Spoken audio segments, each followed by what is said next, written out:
memberi informasi atau sosialisasi untuk tidak mudik para penumpang di tanggal 6 sampai tanggal 17. Jadi hari ini terakhir ya Pak ya? Hari ini tanggal 5 terakhir.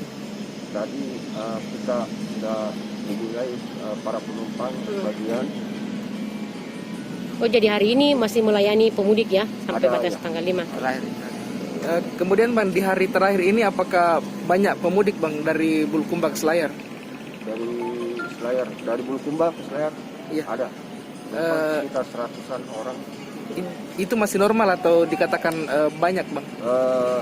Normal. Normal ya. Biasanya kalau hari-hari sekarang itu biasanya pemudik itu sudah berkisar berapa? Kalau tadi sampai kalau dari kemarin tadi sekitar 400 orang. 400 orang.